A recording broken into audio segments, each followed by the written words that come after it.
Hello students.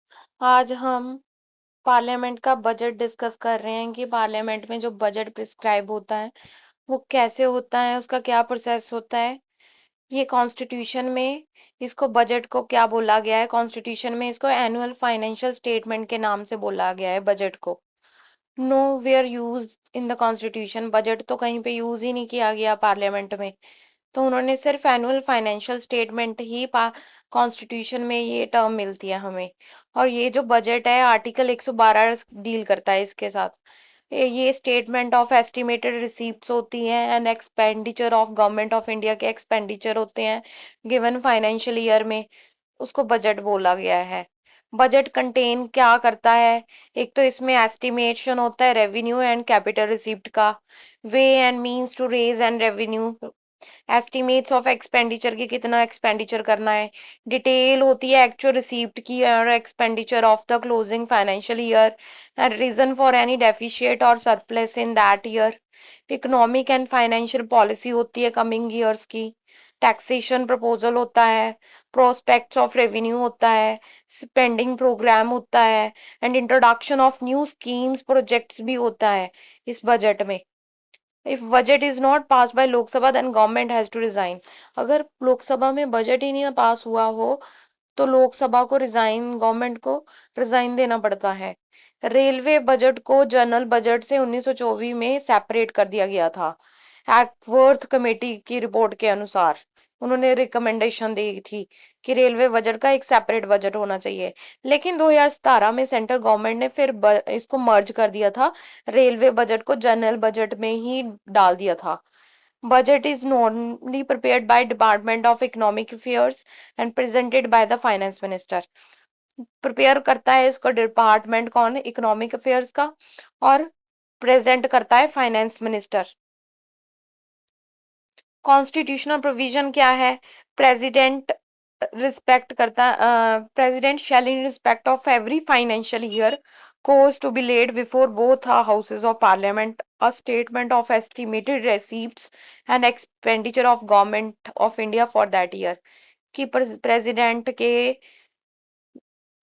President ही lead करता है कि दोनों हाउस में पार्लियामेंट में कि दोनों हाउसेस में रिसीप्ट्स का, एक्सपेंडिचर का, गवर्नमेंट ऑफ ईयर का हर साल उसको रिस्पेक्ट करना है, कैसे उसको लीड करना है। No demand for a grant shall be made except on the recommendation of the president. कोई डिमांड ग्रांट नहीं हो सकती जब तक प्रेसिडेंट की रिकमेंडेशन ना हो उसमें। No money shall be withdrawn from the consolidated fund of India except under the appropriation made by law. Law के कंसोलिडेट फंड ऑफ इंडिया से कोई भी मनी को हम विदड्रॉ नहीं कर सकते। No money bill imposing tax shall be introduce in the parliament except on the recommendation of president. कोई भी मनी बिल इम्पोज नहीं कर सकता टैक्स, इवन द जब तक हम उसमें प्रेसिडेंट की रिकमेंडेशन ना हो, ना ही राज्यसभा में ना ही लोकसभा में। No tax shall be levied or collected except by authority of law. कोई टैक्स और ना ही हम लिवाय कर सकते, ना ही हम कलेक्ट कर सकते हैं। पार्लियामेंट कैन रिड्यूस और abolish tax but can not increase it. Parliament reduce भी कर सकता है, अबॉलिश भी कर सकता है, बट उसको इंक्रीज भी कर सकता है। पार्लियामेंट के अंदर ये पावर बता रखी है। Estimate of expenditure embodied in budget shall show separate the expenditure. जो एस्टिमेट ऑफ एक्सपेंडिचर है उसको, एक्सपेंडिचर को उन्होंने दो टाइप में डिवाइड किया हुआ है। एक charge on consolidate fund of India, एक made from consolidate fund of India. जो बजट है वो डिस्टिंग्विश करता है expenditure on revenue account from other expenditure. जो बजट है वो कैसे डिस्टिंग्विश करता है एक्सपेंडिचर को रेवेन्यू से from the other expenditure. Charge expenditure की अगर बात करें, एक्सपेंडिचर क्या होता है? एक तो charge upon consolidate fund of India और एक इसको made from consolidate from of India. जो चार्ज होता है from consolidate fund of India, ये नॉन वोटेबल होता है बाय पार्लियामेंट में। इसमें से सैलरीज, अलाउंसेस, इमोल्यूमेंट्स, पेंशन सब इसमें से आता है। जो made from consolidate fund of India है वो वोटेड होता है बाय पार्लियामेंट के द्वारा। इसके बाद हमें पता होना चाहिए इनेक्टमेंट की स्टेजेस क्या होती है। हमें पता है बिल से एक्ट बनता है, और वो एक्ट कैसे बनता है, पहले प्रेजेंटेशन होती है बजट की। जैसे प्रेजेंटेशन ऑफ बजट होता है, कौन प्रेजेंट करता है, फाइनेंस मिनिस्टर उसको प्रेजेंट करता है। No discussion of the budget on the day which it is presented to the house. जब उसको हाउस में प्रेजेंट किया जाता है, कोई डिस्कशन नहीं होती है बजट की। फाइनेंस मिनिस्टर प्रेजेंट करता है बजट स्पीच, वही फाइनेंस मिनिस्टर ही उस दिन बजट स्पीच देता है। राज्यसभा कैन ओनली डिस्कस, वो डिस्कस कर सकते हैं, बट उनके अंदर no power to vote on the demand of grants. उनके अंदर कोई पावर नहीं है कि वो डिमांड ऑफ ग्रांट्स के लिए कोई वोट कर सके। बजट डॉक्यूमेंट्स कंप्राइज ऑफ, जो बजट के डॉक्यूमेंट्स होते हैं, एक तो बजट स्पीच होती है, annual financial statement, demand for grants, appropriation bill, finance bill, statement mandated under financial financial regulation, budget management act, expenditure budget, receipt budget, expenditure profile, memorandum explaining the provision in the finance bill, budget at a glance, outcome budget। ये budget documents ये बता रखा है कि कैसे comprise होते हैं। Journal discussion होती है उसके बाद, वो कैसे होती है, टेक्स प्लेस होती है दोनों हाउसेस में, बोथ हाउसेस में होती है जनरल डिस्कशन। लोकसभा में डिस्कस करते हैं budget, but no cut motion can be moved, कोई कट मोशन नहीं मूव किया जाता। Nor can the budget be submitted to the vote for house the house, मतलब बजट को सबमिट भी नहीं किया जाता even the vote for the house के लिए भी।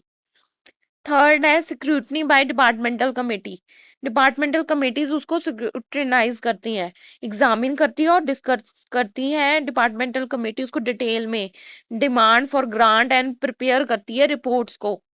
फोर्थ प्रोसेस है voting on demand for grants, voting के लिए भी उसको, डिमांड फॉर ग्रांट्स के लिए वोटिंग के लिए भी बताया है।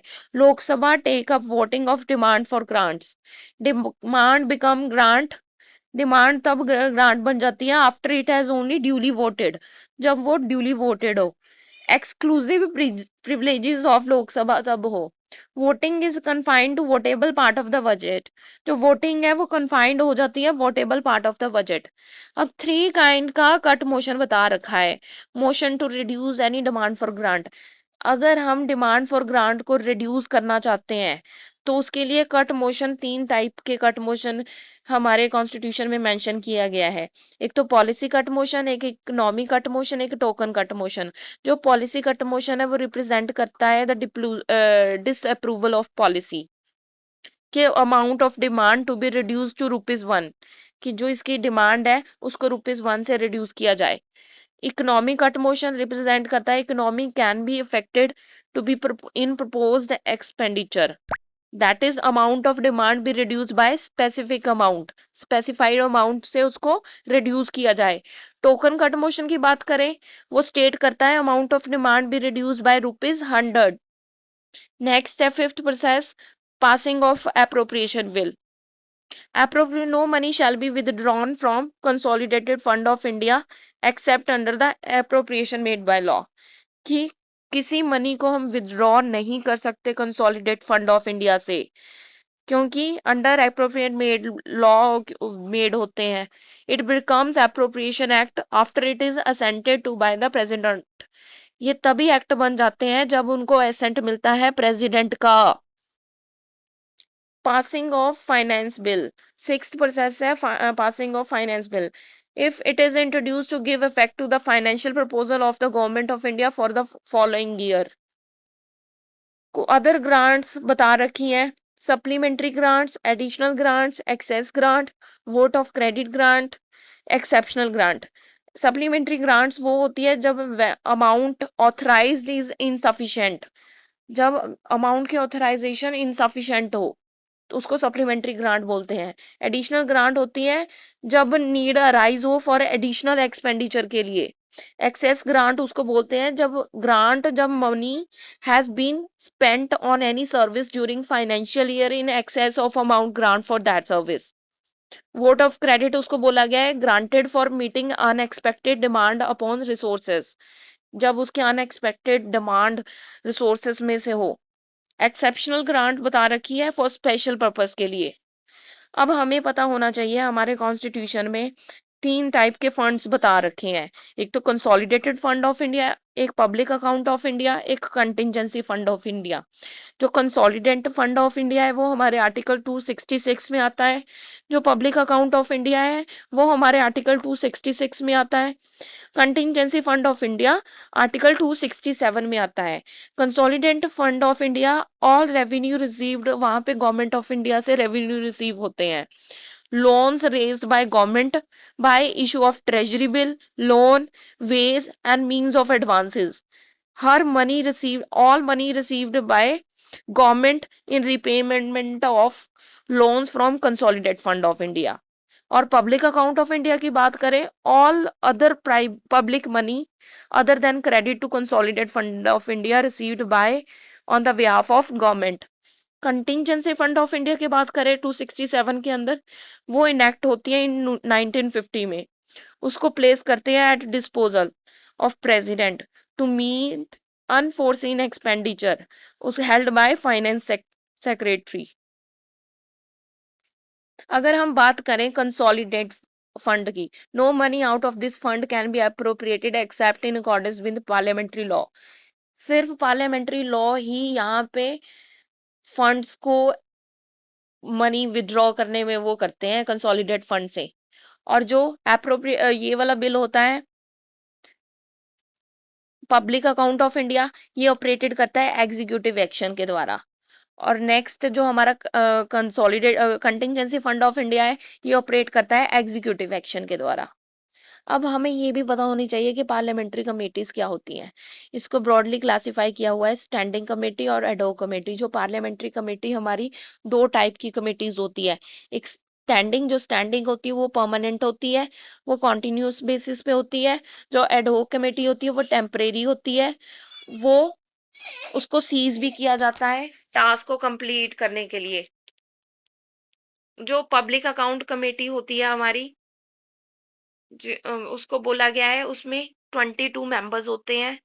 ये 1921 में बनी थी। 22 मेंबर्स होते हैं, 15 लोकसभा से होते हैं, 7 राज्यसभा से होते हैं पब्लिक अकाउंट कमेटी में।